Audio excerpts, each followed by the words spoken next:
Hi there, I'm David, and I'll be showing you how to set up Vive. In this video, we'll be covering the following: picking your play area, installing the Vive and Steam software on your computer, setting up the Vive system, and lastly, room setup. To set up the Vive, you're also going to need a stepladder or sturdy chair and extension cords. Okay, so first, picking your play area. VR can be explored seated, standing, or moving around in the space. Vive was designed for room scale, yet it can accommodate most spaces.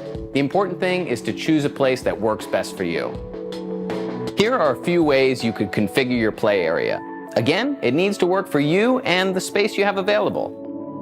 Also, you'll need to consider the mounting and placement of the base stations in your play area. We recommend that they be mounted to your walls using the included brackets and placed in opposite corners. The combined field of view needs to cover your entire play area, so we recommend that they're placed no further than 16.4 feet or 5 meters apart. If mounting isn't an option, you can use a stable and sturdy tripod, or you can clamp them to bookshelves as an alternative. Next, you're going to want to clear the space of any furniture or other objects, including pets, that could get in the way of your VR experience. Then, position the computer just outside the play area.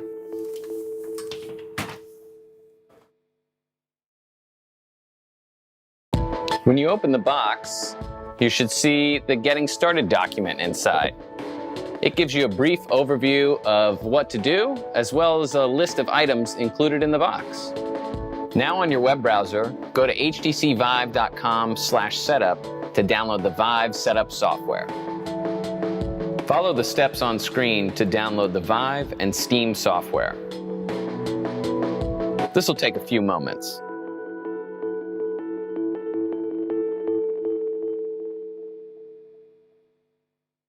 Now we're going to mount the Vive base stations.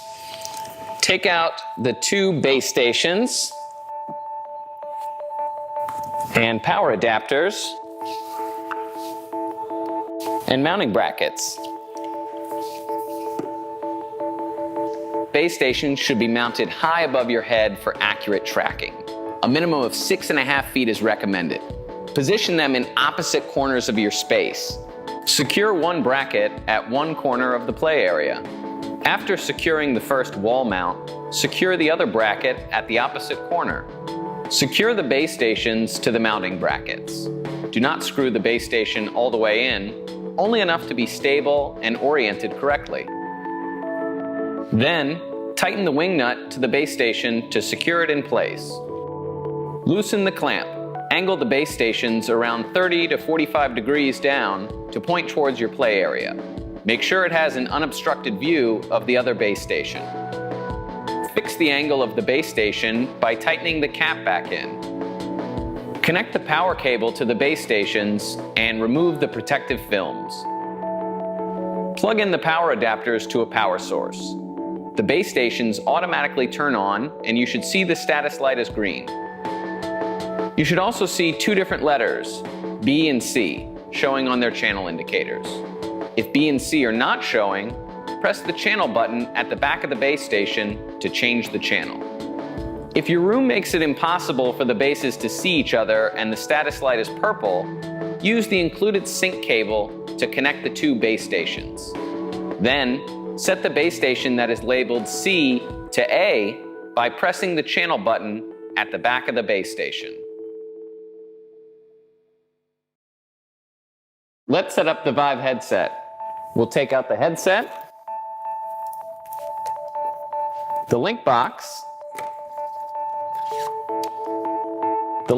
power adapter, the USB cable, and the HDMI cable. Get the link box and its power adapter.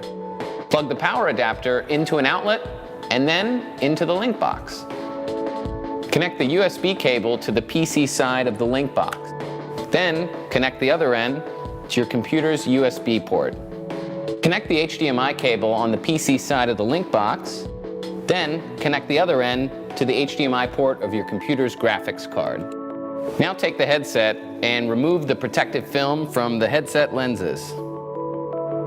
Also, keep the sensors away from any sharp objects. When you're not using the headset, be sure to store it with the lens pointed away from direct sunlight to avoid damage. If you need to clean the lenses, only use the cleaning cloth that came included in the box. Then carefully unwind the 3-in-1 cable. When handling the headset, be sure not to scratch or bump the surface. Connect the ends of the headset cable to the orange-colored ports on the link box.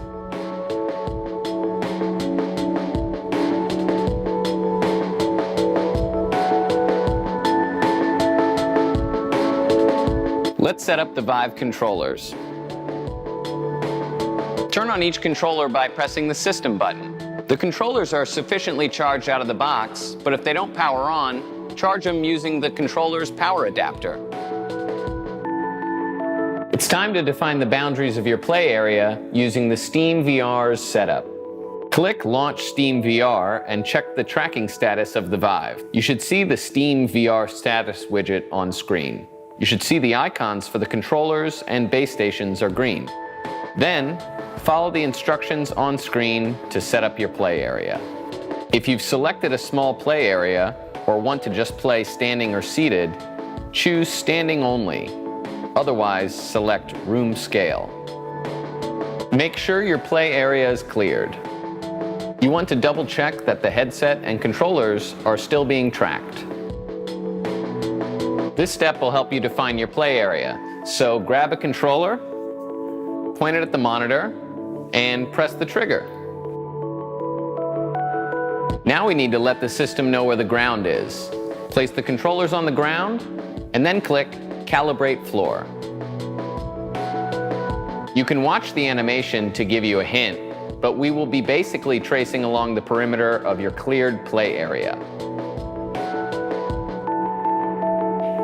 Don't trace over any furniture or obstacles, as they can get in the way during play.